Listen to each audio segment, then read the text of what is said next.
큰 은혜와 축복이 되게 해 주시옵소서.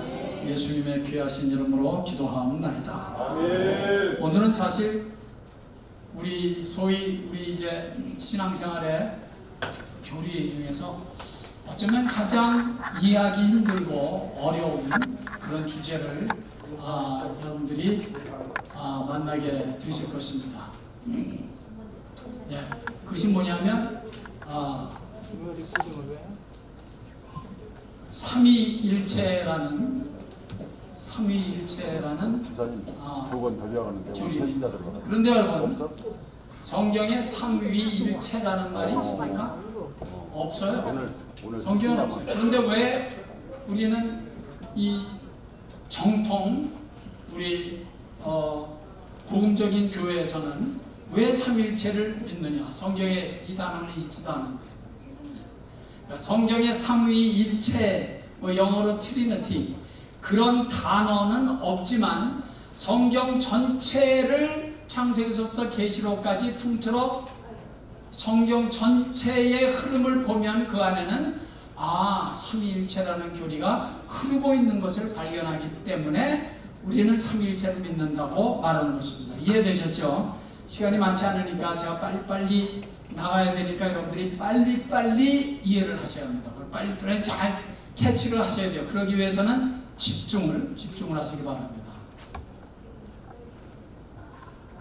그럼 뭐 하는 거예요? 네? 나중에. 밥 먹을 텐데 지금 떡 먹으면 밥이 맛있겠습니까? 나중에.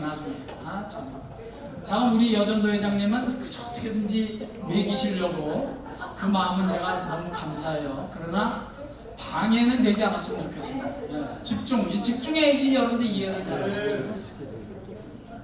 또 해야 되잖아요. 어디까지? 삼위일체.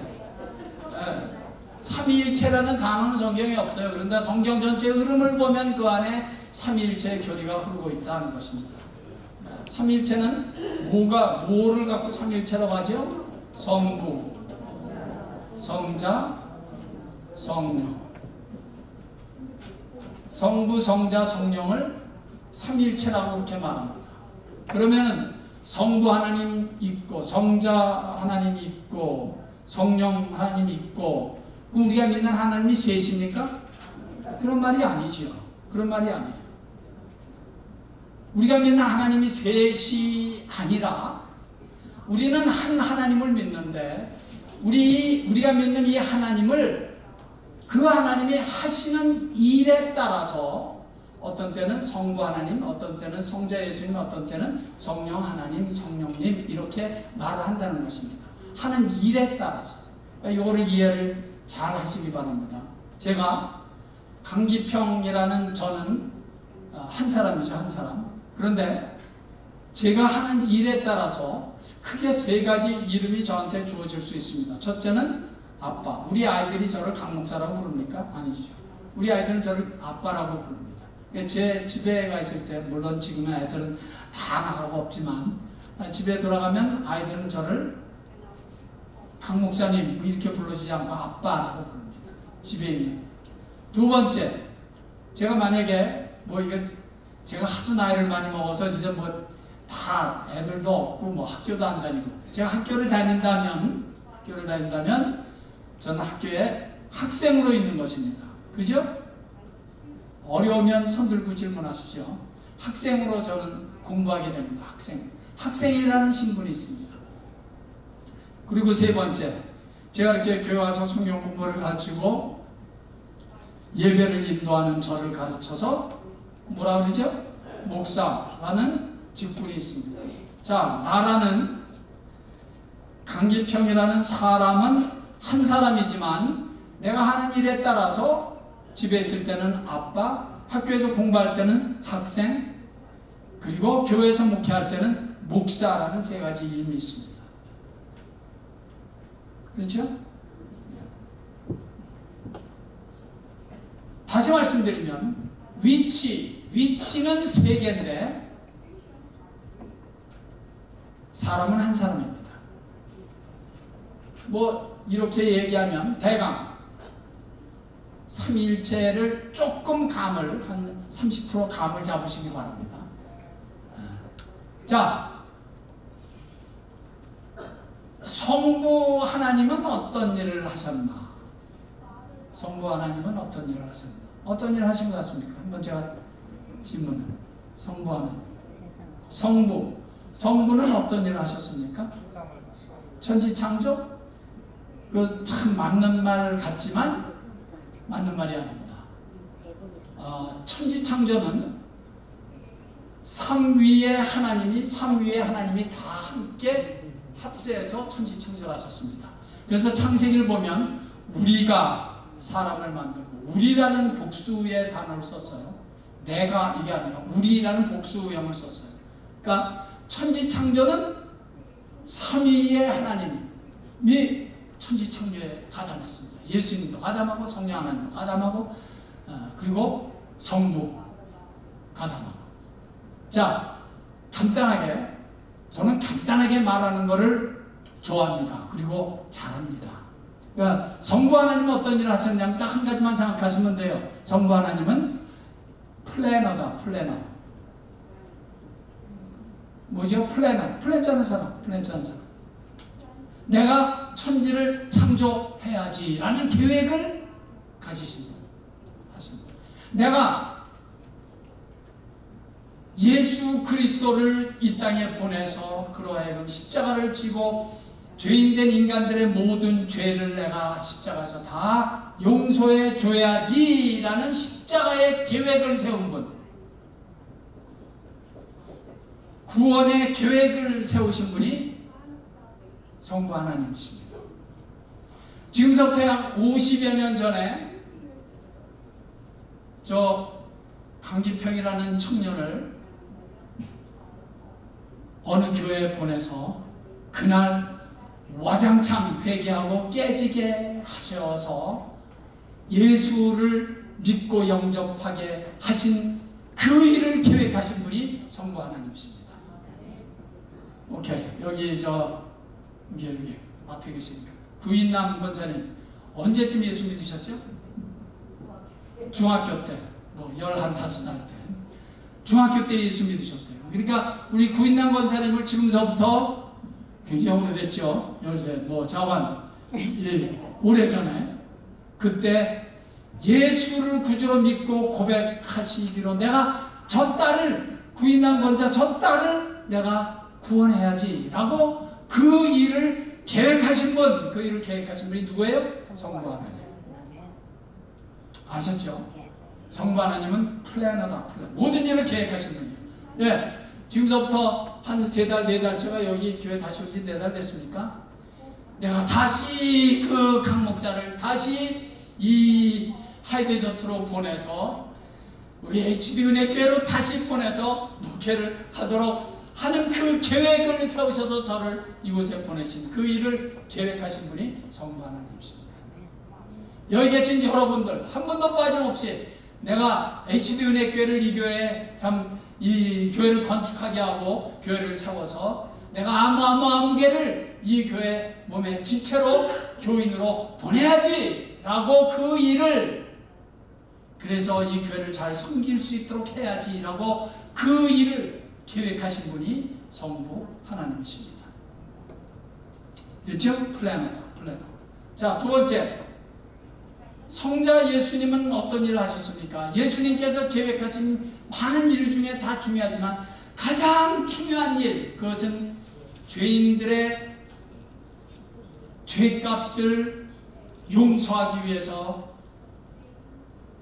예수 그리스도를 이 땅에 보내서 죄인들이 받아야 될 하나님의 저주와 심판을 예수 그리스도가 대신 받게 해서 내가 그를 믿는 자들은 내가 죄를 용서해 줘야지 라고 십자가의 구원 계획을 플랜하신 분이, 그 플랜하신 대로, 그 구원 계획을 플랜하신 대로 그 구원의 계획을 이루시기 위해서 이 땅에 오신 예수님을 우리는 성자 예수님이라고 부르는 것입니다. 이해하셨죠? 이해하셔야 돼요. 자, 그리고 성령님은 무슨 일 하셨습니까? 내가 아무개의 마음을 감동해서 예수 믿게 해야지. 내가 저 아무개의 마음을 감동하고 아무개의 생각을 감동시켜서 내가 어느 날 HD 은혜교회에 보내고 어느 교회를 보내서 내가 그를 교회의 귀한 기둥으로, 교회의 귀한 교인으로 삼아서 내가 그 교회를 섬기게 해야지 라는 하나님의 구원 계획을 이 땅에서 실행하신 분. 그 하나님의 계획을 실행하신 하나님이 성령 하나님이십니다. 그러니까 성령 하나님의 실행하심이 있었기 때문에 저와 여러분들은 예수를 믿었고 이 교회에 올 수 있게 되었고, 성령 하나님께서 여러분들의 마음을 감동했기 때문에 겉으로는 운전도 내가 하고 내가 내 발로 이 교회를 온 것 같지만 겉으로는 아무개가 전도를 해서 가자고 계속 그래서 이게 오신 것 같지만 그 마음을 감동하신 분이 성령 하나님이십니다. 사람이 말했다 그래서 오면은 이 교회 벌써 찾을 거예요. 그러나 성령 하나님의 감동하심이 없이는 절대로 이 자리에 여러분들이 나와 있을 수 없어요.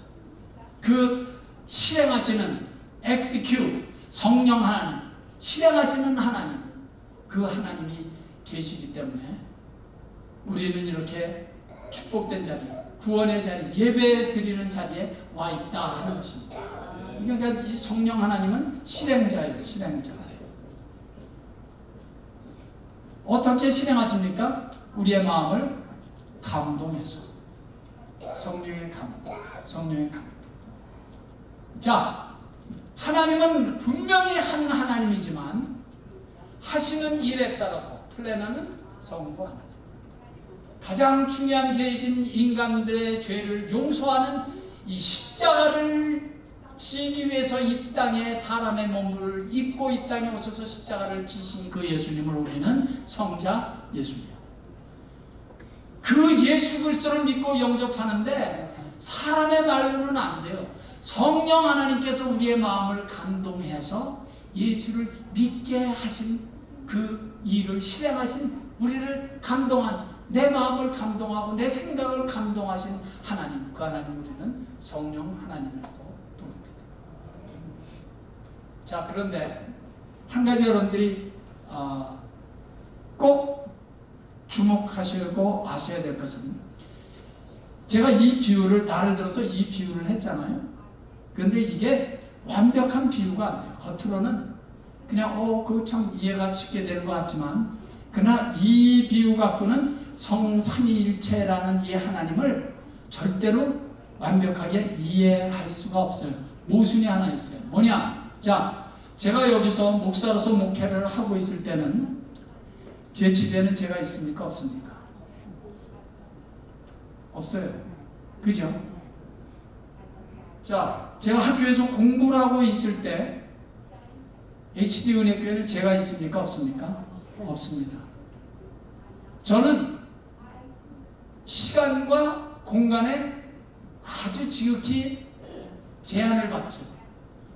무슨 말인지 이해하시죠? 그러나 성령 하나님은 시간과 공간에 그렇게 제약을 받으시는 하나님이 아니에요. 성령 하나님은 지금 이 시간에도 성령 하나님을 통해서 이 자리에 계시지만 그렇다고 성자 예수님이 안 계세요? 아니, 동시에 성자 예수님이 계시기도 해요. 그리고 동시에 성부 하나님이 계시기도 해요. 그 무슨 말도 안 되는, 말이 안 되게 정생이에요. 그래서 삼위일체는 제가 정확히 말씀을 드린다면 완전히 이해될 수가 없는 교리입니다. 나는 삼위일체를 완전히 이해했어. 만약 그러신 분이 계시다면 그 사람은 삼위일체를 완전히 이해하지 못하신다는 것에 대한 반증일 뿐입니다. 내가 여기 있으면서 동시에 학생일 수 없고, 제가 여기 있으면서 동시에 아빠로서 집에는 없잖아요, 내가. 그러나 성령님은 그게 가능한 거예요. 성령님은 이 자리에도 계시면서 동시에 예수 그리스도가 하나님 우편에 계시면서 동시에 이 자리에도 계시고, 성자 예수 그리스도는 이 땅에서 33년 동안 계시다가 십자가 못 박혀 돌아가셔서 하나님 우편에 앉아 계시지만, 그렇다고 해서 성자 예수님이 그 자리에 없었느냐? 아니, 계셨어요. 지금 2000년이 지난 지금에도 계시다니까. 이것이 삼위일체의 미스터리입니다. 그러니까 삼위일체는 내가 완전히 그게 어떻게 가능하냐? 인간의 생각으로는 가능하지 않아요. 말도 안 돼요. 그러나 하나님이시기 때문에 가능합니다. 자, 그래서 성령님에 대한 얘기를, 질문이 있으시면 나중에 저한테 개인적으로 찾아와서. 자, 하시는 일에 따라서 이름이 나눠졌다. 이거 꼭 기억하세요. 하시는 일에 따라서 성부하는 성자 예수님, 성령 하나님.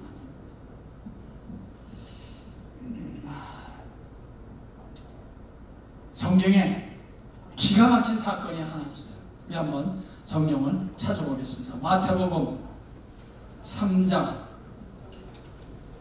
마태복음 3장.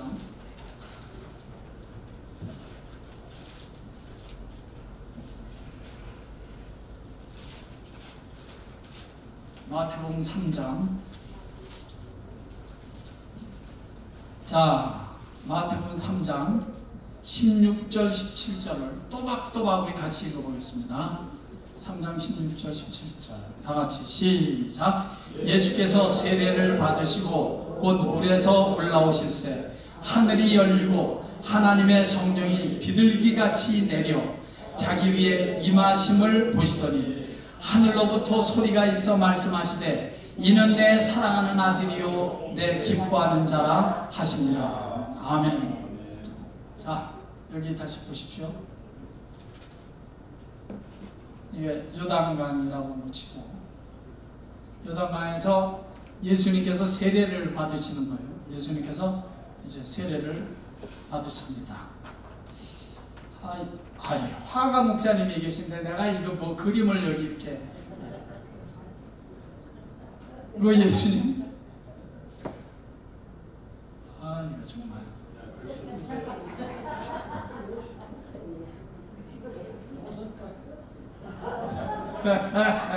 자, 예수님 여기 계세요. 그런데 동시에, 이게 지금 동시에 있는 16장 16절 17절 이게 지금 동시에 있는 일이에요. 동시에 어떤 일이 있었냐면 성령이 비둘기같이 예수님에 내렸습니다.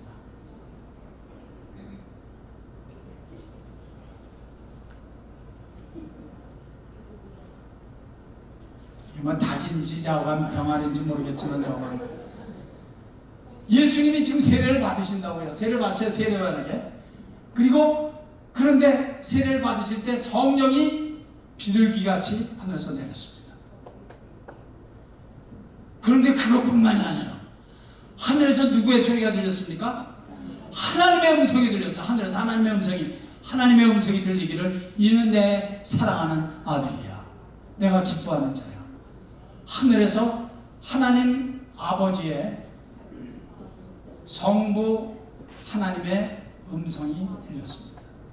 이게 따로따로 있었던 사건이 아니에요. 동시에 임하는 거예요. 동시에. 자, 성자 예수님 지금 여기 계시죠? 성령 하나님이 그 위에 내리셨습니다. 그리고 동시에 성부 하나님의 음성이 들렸습니다. 이거 가능하지 않아요. 사람에게는 이게 가능하지 않아요. 성부, 성자, 성령이 동시에 역사하신 사건. 예수님께서 세례 받으실 때 성부, 성자, 성령 삼위일체 하나님이 동시에 이렇게 역사했습니다. 이해되시면 아멘 하십시오. 설명이 잘 됐는지 어쩐지 모르지만 꼭 기억하세요. 그러니까 이 성부, 성자, 성령 하는 삼위일체 하나님은 미스테리예요. 이게 인간적인 차원에서는 말도 안 돼. 이런 일이 있을 수 없죠. 어떻게 이런 일이 있어요? 내가 여기 있으면 나는 그냥 여기에만 딱 제한돼 있고 국한돼 있어야 되잖아요. 그런데 아니에요. 삼위일체 하나님은 동시에 성부 하나님으로 음성으로 들리셨고 또 성령 하나님이 예수님에게 임합니다. 그것이 삼일체. 대강 삼일체는 이렇게. 자, 그러면 오늘은 공부가 성령 하나님에 대한 공부를 하는 것입니다. 성령님 간단히 성령님 하면 꼭 두 가지를 기억하세요. 꼭 두 가지. 간단해요. 복잡하게 해야 돼. 꼭 두 가지를 기억하세요. 첫째, 성령님은 어떤 분이시냐? 자, 삼위일체 중에 한 세 번째 위, 성부, 성자, 성령. 이거 제가 이제까지 말씀드렸어요. 자, 성령님은 어떤 분이시냐? 꼭 두 가지를 기억하세요. 제일 첫 번째, 성령님은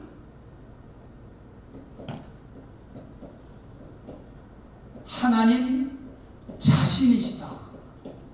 그러니까 하나님이시다. 성령님은 하나님이시다를 제가 강조하기 위해서 성령님은 하나님 자신이시다. God Himself. 성령님은 하나님 자신이시다. 그러니까 성령님은 누구시냐 하면 성령님은 곧 하나님이시오. 이런 대답이, 이런 깨달음이 여러분들에게 있습니다. 성령님은 많은 분들이요 이렇게 생각해요. 하나님에게서 발산되는 어떤 능력 같은 거. 아이들 만화에 보면 레이저 빵 쏘면 레이저 빛이 쫙 나가잖아요. 무슨 성령 하나님이 하나님에게서부터 발산되는 어떤 빛, 능력 이렇게 생각하는데 노노노 그거 아니에요. 성령님은 하나님에게서 발산되는 하나님의 힘의 일부가 아니라 하나님의 능력의 일부가 아니라 하나님 자신이시다. 무슨 말인지 이해하셨죠? 하나님 자신이시다. 그러니까 내가 성령님을 만났다라고 누가 고백한다면 나는 누구를 만난 것입니까? 하나님을 만난 것입니다. 내가 성령님을 내 안에 모셔드렸다. 그렇다면 이 말은 곧 나는 예수님을 모셔드렸다. 그 말과 같은 것입니다. 예수님 따로, 하나님 따로, 성령님 따로, 국밥이 아니에요. 이거 하나입니다. 성령님은 누구신가? 하나님 자신이시다. 자, 제가 질문하겠습니다. 성령님은 누구십니까? 하나님 자신이시다. God Himself. 두 번째. 그러니까 성령님이 하나님이시니까 성령 하나님은 하나님이 하실 수 있는 모든 일을 다 하실 수 있겠죠? 그래요, 안 그래요? 그죠? 예. 하나님이 하실 수 있는 모든 일을 다 하실 수 있습니다. 그리고 하나님을 어떤 하나님인가? 하나님은 전능하시다. 하나님은 전지하시다. 하나님은 전제 어디든지 계시다. 전지, 전능, 전제 이렇게 말했을 때 그건 성령 하나님에게도 그대로 적용되는 말입니다. 성령 하나님은 전능하십니다. 성령 하나님은 전지 모든 걸 다 알고 계십니다. 성령 하나님은 어디든지 다 계시다. 전체 하시다. 하나님이시니까. 절대로 오해하지 마세요. 성령님은 하나님의 일부분이 아니다. 하나님에게서 발산되는 무슨 전자총이나 이런 게 아니다. 성령님은 하나님 자신이시다. 자, 성령님은 누구시다? 네, 근데 대답이 오시지 않으니까 아주 제가 힘이. 다시, 성령님은 누구시다? 하나님 자신이시다. 예. 조 집사님, 성령님은 누구시다? 할렐루야. 예. 제가 왜 자꾸 이렇게 여러분들에게 여쭈냐면요, 그게 내 머리에 딱 박혀 있어야 돼요. 성령님은 하나님이시다. 성령님 따로 하나님 따로 생각하면 안 돼요. 내가 성령님과 얘기한다. 성령님과 오늘 성령님께 기도했다. 이 말은 하나님께 기도했다는 거예요. 성령님이 곧 하나님이시니까. 자, 두 번째, 성령님 하면 두 번째 꼭 여러분들이 꼭 갖고 계셔야 될 진리가 하나 있습니다. 성령님은 인격자시다. 성령님은 인격자시다. 성령님은 하나님이시기 때문에, 하나님이 인격이 있으시기 때문에 성령님도 말할 것도 없이 인격자이시다. 이 말을 이해를 잘 하셔야 합니다. 자, 이 이런 이 교회 건물이나 이 강대상이 이 아름다운 강대상, 이것은 물체입니다. 말 그대로 물체. 영어로 표현하면 이것을 it로 표현하겠죠. It is precious. It is good. It is beautiful. 이렇게 말하겠죠. It is expensive. it라고 사용하겠죠. 왜냐하면 물건이니까. 네. 물건이니까 물건. 그러면 인격자이신 성령 하나님을 우리가 얘기할 때 it라고 그러겠습니까? 영어로 말한다면? No. 왜냐하면 그건 물체에 쓰는 거예요. 물건이나 물체, 이런 물건이나 이거 it지. 사람한테 제가 it라고 쓰겠습니까? 아니죠. 인격자라는 말은 바로 그것입니다. 인격자라는 것은, 인격이라는 말을 쓰려면 적어도 3가지 요소가 있어야 합니다. 첫째, 지적인 요소가 있어야 되고, 2번째, 정적인 그 요소가 있어야 되고, 3번째, 의지적인 요소가 있어야 된다. 그래야 인격이란 말을 쓸 수 있습니다. 그러니까 사람은 인격이 있다. 아무개 장로님은 참 인격이 있으시구나 라고 말할 때 그 말은 뭐냐면요, 그거는 우리 그냥 단순히 그 사람이 좋은 사람이다 이렇게만 얘기하잖아요. 그런데 그때 우리가 인격이란 말을 쓰는데 그 생각을 없애셔야 돼요. 인격이란 말을 쓰려면 첫 번째, 지적인 요소가 있어야 합니다. 모든 걸 다 알아야 되는 거예요. intellectual element입니다. 다 알아야 돼요. 알아야 돼요. 그러니까 사람에게 인격이라는 말을 쓸 때는 사람은 배워서 알고, 누가 가르쳐줘서 알고, 공부해서 알고, 자기가 경험으로 알고, 이게 알잖아요. 그죠? 그래서 사람에게 인격이라는 말을 쓰는 거예요. 2번째, 사람에게는 인격이라는 말을 쓸 수 있는데, 왜 그러냐면 2번째, 사람은 이모션이 있어요. 이모션. 정적인 요소, 이모션.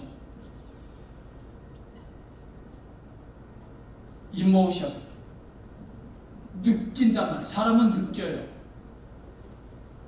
미워하기도 하고, 기뻐하기도 하고, 사랑하기도 하고, 슬퍼하기도 하고, 기분이 좋기도 하고, 기분이 나쁘기도 하고.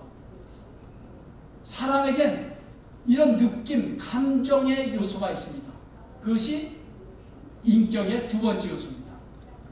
자, 이것은 보면 되는, 제가 기분 나빠서 무슨 때리고 무슨 도끼로 찍고 망치로 두들긴다고 해도 얘가 기분 나쁘다는 감정이 없죠.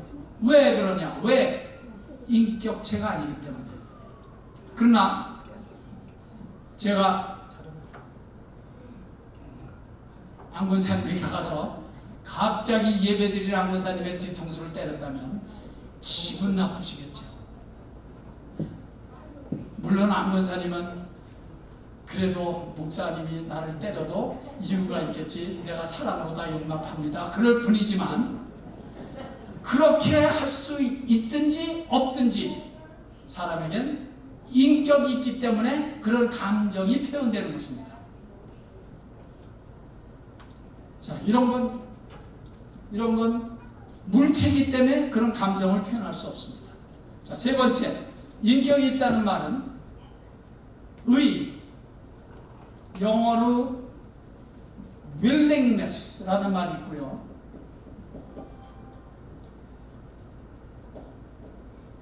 혹은 조금 신학적인 말로 volition이라는 말이 있습니다. 이건 그냥 참고로 의지적인 거예요. 그러니까 의지.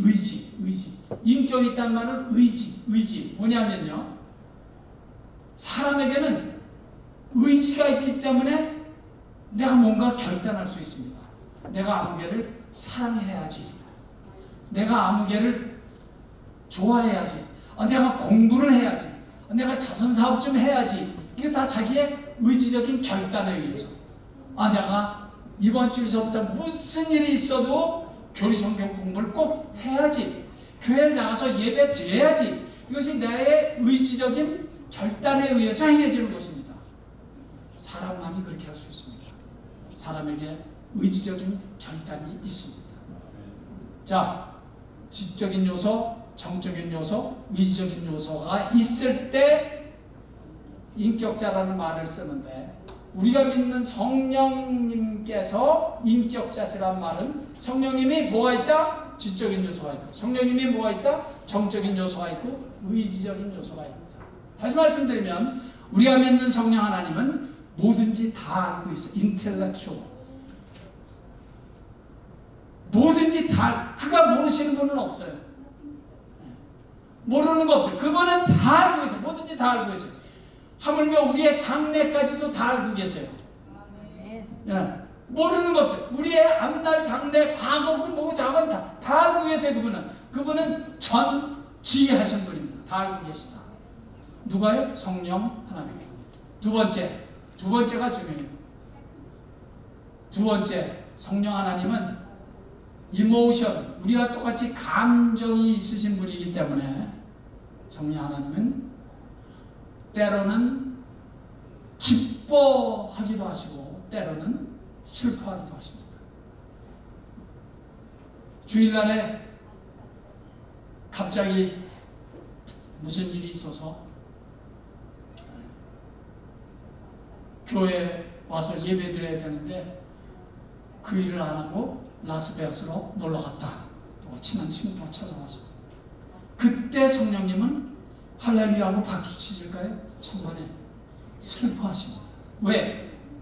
먼저 해야 될 일을 안 하니까. 더 중요한 일을 포기했으니까.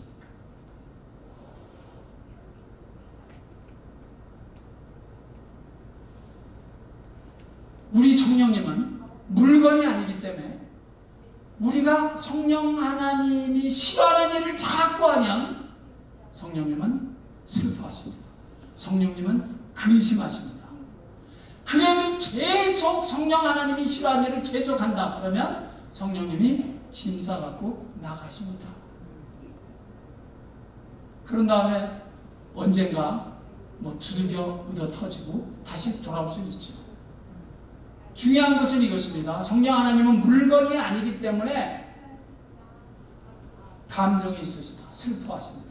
자, 여기 숙제하고 에베소 4장 30절 나왔죠. 이거 숙제입니다. 자, 매일 하루에 한 번씩 쓰시는 거 아시죠? 자, 어느 분이 한번 에베소서 4장 30절을 찾아서 읽어 주시기 바랍니다. 신약 성경입니다. 에베소 4장 30절. 예, 부장님 읽어 주세요. 있어요?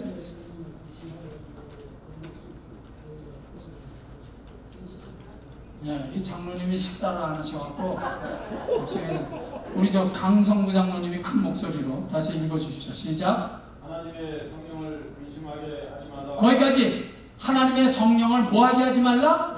근심하게 하지 말라. 만약에 성령님이 인격자가 아니시라면 성령님 보고 근심하지 말아라, 뭐 슬퍼한다, 기뻐, 이런 말이 말이 안 되잖아요. 근데 성경은 분명히 말해요. 성령님을 근심하게 하지 말아라. 성령님은 근심하신단 말이에요. 우리가 성령님이 싫어하는 일을 계속하면 근심한단 말이에요. 주의를 계속 지키지 않고 기도를 계속 하지 않고 하나님 말씀도 보지 않고 계속 그냥 노는 일에만 취해서 빠지고 살면 성령님은 근심하신단 말이에요. 슬퍼서 우세요. 슬퍼서 우신다고요. 우리가 성령님 하시는 일을 하면, 싫어하는 일을 계속 하시면. 왜? 성령님은 인격자시기 때문에. 성령님은 인격자시다. 꼭 기억하세요. 성령님이 내 안에서 막 우신다고요. 제가 우리 HD 은혜교회를 떠나서 한 1년 조금 넘게 이제 제가 아주 그냥 푹 잘 쉬었습니다. 그런데 이렇게 갑자기, 정말 어느 날 갑자기 이제 교회로 와달라는 그런 연락을 받았습니다. 저는 솔직히 처음에는 별로 그렇게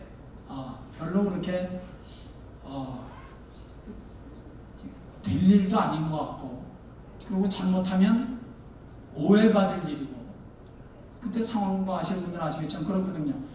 괜히 굉장히 오해받을 일이고 그래서 저는 사실은 별로 관심을 갖지 않았습니다. 그냥 지나쳐 말이거니 이렇게.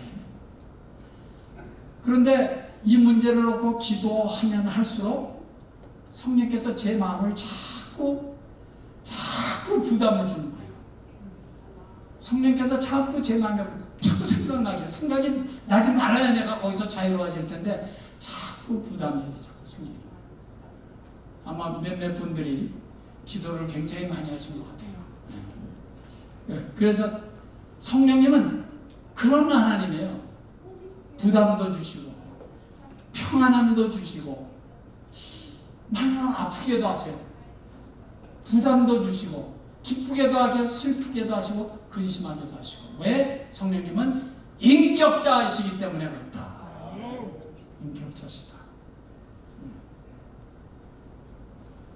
자, 세 번째, 성령님이 인격자라는 말은 성령님은 그분이 하나님이시기 때문에, 그분이 하나님이시기 때문에 그분은 모든 일을 스스로 결정하셔서 일을 실행하십니다.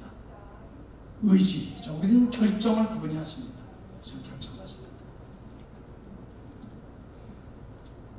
두 가지 꼭 기억하세요. 성령님은 하나님 자신이시다. 성령님은 인격자시다. 밥 다 됐습니까? 예. 예, 됐습니다. 다 됐습니까? 네. 그 나한테 말을 해줘야지 아무 말도 안 하시면 그 나는 계속 하려고 했지. 5분만 더 하면 이제 다 성령님을요. 왜냐면 이거 오늘 끝내야 돼요. 제가 다음 주에 또 할 일이 있기 때문에 주제가 있습니다. 성령님을 신약 성경이 쓰여진 헬라말로 이렇게 말합니다. 제가 그냥 어쩔 수 없이 쓰는 거니까 잘난 척하는 게 아니니까 오해하지 마십시오.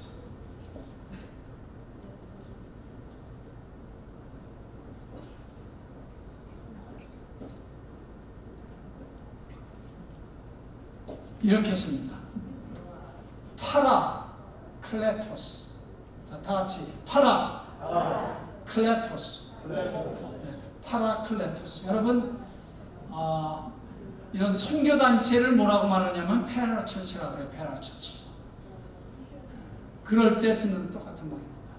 또 페라메릭? 그렇죠. 그런 말 있죠. 파라클레토스. 클레토스란 말은요. 클레토스란 말은 영어로 I call 그런 말이에요. 내가 부른다 그런 말이에요. 파라라는 말은 곁에 그런 영어로 굳이 말하자면 besides 아니면 alongside 따라서. 그러니까 성령이라는 헬라어 원문 성경의 원문대로 파라클레토스를 해석하면 뭐죠? 내가 부를 때 내 곁에 와 계시는 하나님, 그분이 성령 하나님이십니다. 이해하셨습니까?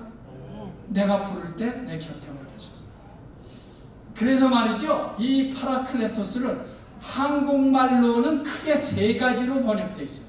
한국말로는 성령님, 두 번째 대언자, 세 번째 보혜사. 성령님. 한국말 성경에는 이 세 가지로 대강 번역이 되어 있어요. 자, 보혜사란 말 들어보셨죠? 제가 축도할 때 보혜사 성령님 이렇게 말하기도 합니다. 보혜사. 대언자라는 말 성경에서 들어보셨습니까? 요한일서 대언자. 그리고 성령님. 그러니까 원어로는 그냥 파라클레토스인데 이걸 번역하는 사람이 대언자로 번역하기도 하고 보혜사로 번역하기도 했습니다. 그러나 원문은 똑같아요. 파라클레토스예요. 파라클레토스. 내가 부르면 내 옆에 와 계시는 거예요. 영어 성경은 그래서 더 재밌어요. 더 많아요. 번역이 더 많아요. 첫 번째 counselor. 두 번째, comforter.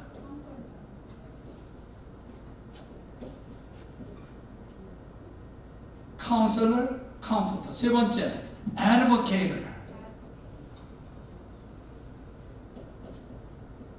자, 카운셀러. 잘 아시죠? 카운셀러. 우리가 부를 때 우리 곁에 와서 우리를 이렇게 하는 게 좋다, 저렇게 하는 거 좋다, 이렇게. 우리를 카운셀 하시는 분, 그분이 성령님이에요. 할렐루야. 네, 그래서 그렇게 번역한 거예요. 자, 두 번째, 컴포터는 위로하시는 분. 우리가 힘들고 좌절하고 낙심하고 근심 걱정될 때, 아니 그러지 마. 내가 너와 함께 하지 않냐. 내가 네 기도를 지금 다 듣고 있어. 라고 우리를 위로해 주시는 분. comfort, 위로자. 세 번째, advocate 혹은 advocator. 이건 뭐니? advocate 하면 뭐죠? 변호사란 말이에요. 그죠? 변호사란 말인데 성령님을 번역할 때 이렇게 영어로 번역했어요. 근데 이게 기가 막힌 의미가 있어요. 자, 마귀는 어떤 놈입니까? 마귀한테는 뭐 놈이라고 그래도 되겠죠. 마귀는 어떤 놈이냐? 마귀는 고소하는 놈이에요. 정죄하는 놈이에요. 야, 너 같은 놈이 무슨 목사냐? 너 같은 놈이 무슨 장로냐? 너 같은 놈이 무슨 집사야? 이렇게 우리를 자꾸 정죄해서 기죽게 만듭니다. 그건 마귀가 하는 일이에요. 물론 그 사실을 인정하고 맞습니다. 난 정말 자격 없습니다. 그러나 하나님의 은혜로 내가 이렇게 목사 돼서 그저 목사답게 살려고 노력합니다. 장로답게 살려고 노력합니다. 몸부림치고 있습니다. 그러니 내게 힘 주시옵소서. 우린 그렇게 기도하는 거죠. 마귀는 우리 옆에서 자꾸 우리를 정죄해. 너 같은 놈이 뭘 하겠냐. 너 같은 놈이. 자꾸 우리를 정죄하죠. 정죄합니다. 그런데 바로 그 옆에 성령님께서는 우리를 맞아. 너 죄인이고 너 자격 없지만 그래도 나는 너를 필요로 하고 그래도 나는 네 하나님이고 그래도 나는 너를 통해서 영광 받기를 원한다. 그러니까 기죽지 말아라. 라고 마귀 옆에서 우리를 변호하시는 분, 그분이 성령님이십니다. 할렐루야. 그러니까 정죄에서 끝나면 안 돼요. 우리를 기죽이는 데서 끝나면 절대로 안 돼요.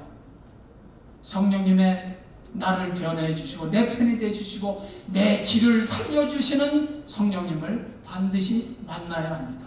그러니까 성령님은 성령님 내게 오셔서 나를 좀 붙잡아 주십시오 라고 성령님을 요청하기만 하면 그분은 그 즉시로 내 곁에 와서 우리를 변호하기도 하고 우리를 위로하기도 하고 우리에게 갈 길을 지시해 주시기도 하나님이 성령님이시다. 할렐루야.